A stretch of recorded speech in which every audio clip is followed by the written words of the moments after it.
ಇವ್ರೇನ್ ಮಾಡ್ತಾರೆ ನಾ ಇಲ್ಲಿ ಒಳ್ಳೇದ್ ನಡೆದಿದ್ದು ಹಾಕಿ ಕಾಮಿಡಿ ಮಾಡಿದ್ದು ಏನಾರ ಒಳ್ಳೊಳ್ಳೆ ಹಿರಿಯರು ಮಾತಾಡಿದ್ದು ಏನಾರ ಇದ್ರ ಅಪ್ಲೋಡ್ ಮಾಡ್ರಿ. ನೀವು ರೊಕ್ಕ ಗಳಿಸೋ ಸಂಬಂಧ ಏನಾರ ಬರೀ ಘಟನೆ ಇಲ್ಲಿ ಹಾಕಿರ್ತಾವ. ಊರಂದ ಮ್ಯಾಗ ಹೊಲಗೇರಿ ಇರುದಾನ ಬರೀ ತಪ್ಪು ತಿಳ್ಕೊಬೇಡ್ರಿ. ಊರಂದ ಜಗಳ ಇರುದ ಎಲ್ಲ ಇರುದ. ಇವ್ರೇನ್ ಮಾಡ್ತಾರೆ ವ್ಯಕ್ತಿ ದಲಿತರಿಗೆ ಒಂದು ವರ್ಡ್ ಯೂಸ್ ಮಾಡಿ ಮನಸ್ಸಿಗೆ ಧಕ್ಕೆ ತಂದಿರ್ತಾರ. ನಾವು ಮನಸ್ಸು ಮಾಡೋದು ಎಲ್ಲ ಪೊಲೀಸ್ ಸ್ಟೇಷನ್ ನಿಮ್ಮ ಮೇಲೆ ಎಫ್ಐಆರ್ ಮಾಡಿಸ್ಬೋದು.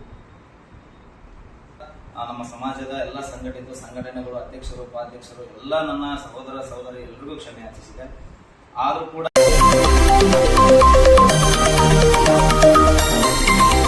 ಬಾಗಲಕೋಟೆ ಜಿಲ್ಲೆ ಮುಧೋಳ ತಾಲೂಕಿನಲ್ಲಿ ದೇವ್ರ ಜಾತ್ರೆಯಲ್ಲಿ ಮ್ಯೂಸಿಕ್ ಮಲ್ಲಾರಿ ಅನ್ನೋ ಒಬ್ಬ ವ್ಯಕ್ತಿ ದಲಿತರಿಗೆ ಒಂದು ವರ್ಡ್ ಯೂಸ್ ಮಾಡಿ ಮನಸ್ಸಿಗೆ ಧಕ್ಕೆ ತಂದಿರ್ತಾರ. ಅವ್ನ ಬಾಜು ಕೂಡ ಇರ್ತೀವಿ. ಇವತ್ತ ಇಂಥ ಘಟನೆ ಆದಾಗ ನಮ್ಮ ಸಂಘಟನೆ 24 ಜಿಲ್ಲೆಯಲ್ಲಿ ಸಂಘಟನೆ ಐತಿ. ನಿಮ್ಗೆ ಒಂದು ವಿಷಯ ಗೊತ್ತಿರಲಿ, ನಾವು ಮನಸ್ಸು ಮಾಡೋದು ಎಲ್ಲ ಪೊಲೀಸ್ ಸ್ಟೇಷನ್ ನಿಮ್ಮ ಮೇಲೆ ಎಫ್ಐಆರ್ ಮಾಡಿಸ್ಬೋದು. ಏನೋ ನಮ್ಮ ಬ್ರದರ್ ಥ್ರೂ ಬಂದಿರೋದು ನಾವು ನೀವು ಕ್ಷಮೆ ಕಂಡ ನಾವು ಸೈಲೆಂಟ್ ಆಗಿದ್ವಿ. ಒಳ್ಳೆ ಫ್ಯೂಚರ್ ಐತಿ ನಿಮ್ದು. ನೀವು ಬಾಬಾ ಸಾಹೇಬ್ರ ಅಂಬೇಡ್ಕರ್ ಅವಾಗ ಅದಿರಿ. ಲಾಸ್ಟ್ ಟೈಮ್ ನಾನು ಒಂದು ವಿಡಿಯೋ ನೋಡಿ ನೀಲೇಶ್ವರಪ್ಪ ಬಾಬಾ ಸಾಹೇಬ್ ಹಾಡನ್ನು ನೀವು ಹಾಡಿರಿ ಸ್ಟೇಜ್ ಮೇಲೆ. ಆ ಥರ ನಮಗೆ ಖುಷಿ ಆಗಿತ್ತು. ಬಟ್ ನೀವು ನೀವೇನು ಮಾಡಿಲ್ಲ, ನಮ್ಗೆ ಮತ್ತೆ ಮನಸ್ಸಿಗೆ ನೋವಾಗಿದೆ. ನಾವು ಮನಸ್ಸು ಮಾಡಿದ್ರೆ ನೀವು ಕೊಪ್ಪಳ ಜಿಲ್ಲೆಯಲ್ಲಿ ನೀವು ಕರ್ನಾಟಕದಲ್ಲಿ ಇರಂಗಿಲ್ಲ. ನಾವು ಮನಸ್ಸು ಮಾಡಿದ್ರೆ ಆದ್ರೂ ಏನೈತ್ರಿ ಎಲ್ಲ ನೀವು ಕ್ಷಮೆ ಕೇಳಾತ್ರಿ, ಅದಕ್ಕೆ ನಾವು ಅಕ್ಸೆಪ್ಟ್ ಮಾಡ್ತೀವಿ. ಮುಂದೆ ಥರ ಏನೋ ಘಟನೆ ಆದಾಗ ನೀವು ನೋಡ್ಕೊಳ್ರಿ. ಆ ಶಬ್ದ ಬೈಕ್ ತಪ್ಪಿ ಬಂದಾಗ ನೀವು ಫೋನ್ ರೆಕಾರ್ಡಿಂಗ್ ಒಬ್ಬರು ವಿಡಿಯೋ ಮಾತಾಡಿದ್ರೆ ಆ ಶಬ್ದ ಬೈಕ್ ತಪ್ಪಿ ಅದು ಬಳೆಯಂಗಿಲ್ಲ. ನಾ ಇವತ್ತು ನಾವು ನೀರು ಕುಡಿಬೇಕು ನಾವು ಹೋರಾಟ ಮಾಡಿವಿ. ಅದು ತ್ರಾಸ ನೀವು ಅಂದಿಸಲ್ಲ ನಮ್ಗೆ ಎರಡು ತ್ರಾಸ ಅಂತ ನಮ್ಗೆ ಗೊತ್ತೈತಿ. ಆದ್ರೂ ಇಲ್ಲಿ ಬಿಜಾಪುರ ಬಂದಿರಿ. ನೆಕ್ಸ್ಟ್ ಟೈಮ್ ಮಾತ್ರ ಮಾಡಕ್ ಹೋಗ್ಬೇಡ್ರಿ.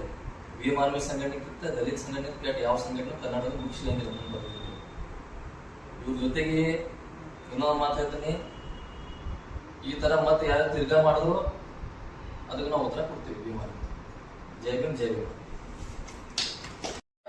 ಜೈ ಭೀಮ್ ಜೈ ಬುದ್ಧ ಬಸವ ಅಂಬೇಡ್ಕರ್ ಅವರನ್ನ ನೆನೆದು ದಿನಾಂಕ 7/6/2025 ಬಾಗಲಕೋಟೆ ಜಿಲ್ಲೆ ಮುಧೋಳ ತಾಲೂಕು ಹಲಗಲ್ಲಿ ಮಾರುತೇಶ್ವರ ಜಾತ್ರಾ ಮಹೋತ್ಸವದೊಳಗ ಕಾರ್ಯಕ್ರಮದೊಳಗ ನಾ ಮಾತಾಡುವಂತ ಸಂದರ್ಭದೊಳಗ ನನಗ್ ಗೊತ್ತಿಲ್ಲೇನೆ ನಾವೊಂದು ಶಬ್ದಗಳನ್ನ ಅಲ್ಲಿ ಸ್ಪಷ್ಟೀಕರಣ ಮಾಡಿದೆ. ಅದಾದ ತಕ್ಷಣ ಮರುದಿನನೇ ನಾನು ಬೆಳಿಗ್ಗೆ ಎದ್ದು ಎಲ್ಲ ನಮ್ಮ ಸಮಾಜದ ಎಲ್ಲ ಸಂಘಟಿತ ಸಂಘಟನೆಗಳು ಅಧ್ಯಕ್ಷರು ಉಪಾಧ್ಯಕ್ಷರು ಎಲ್ಲ ನನ್ನ ಸಹೋದರ ಸಹೋದರಿ ಎಲ್ರಿಗೂ ಕ್ಷಮೆ ಯಾಚಿಸಿದೆ.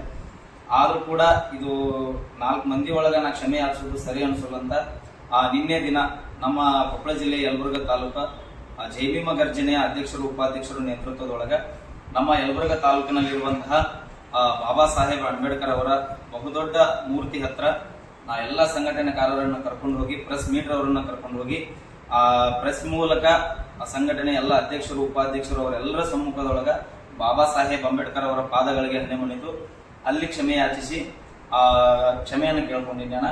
ಇನ್ನೊಂದು ಈ ತರ ಘಟನೆಗಳಾಗ್ದಂಗ ನನ್ನ ಜೀವನದೊಳಗೆ ನಾನು ನಡ್ಕೊಂಡು ಹೋಗ್ತೀನಿ. ತಾವೆಲ್ಲರೂ ಕೂಡ ನಿಮ್ಮ ಮನಿ ಮಗ ಅಂದು ನಿಮ್ಮ ಸಹೋದರನಂದು ಇದೊಂದ್ಸರಿ ತಪ್ಪಾಗಿದೆ. ತಾವೆಲ್ಲರೂ ಕೂಡ ನನ್ನ ಕ್ಷಮಿಸ್ರಿ. ನಿಮ್ಮ ಚಿರಋಣಿ ಆಗಿರ್ತೀನಿ. ಯಾವತ್ತು ನಾ ಬಾಬಾ ಸಾಹೇಬ್ ಅಂಬೇಡ್ಕರ್ ಅವರ ಸಂವಿಧಾನಕ್ಕ ನಾನು ತಲೆಬಾಗಿ ನಡೀತೀನಿ. ನಾನು ಕೂಡ ಒಬ್ಬ ಎಜುಕೇಟೆಡ್ ಪರ್ಸನ್. ಈ ಮಾತುಗಳನ್ನ ಹೇಳಿಕೆ ಕೊಡೋದು ನಮ್ಗೆ ಬಹುದೊಡ್ಡ ತಪ್ಪಣ. ತಾವೆಲ್ಲರೂ ಕೂಡ ಸರ ಇದೊಂದ್ಸಲ ಕ್ಷಮಿಸ್ಬೇಕಂತ ತಮ್ಮ ಎಲ್ಲರಿಗೂ ಮನವಿ ಮಾಡ್ಕೊಳ್ತೀನಿ. ಜೈ ಭೀಮ್.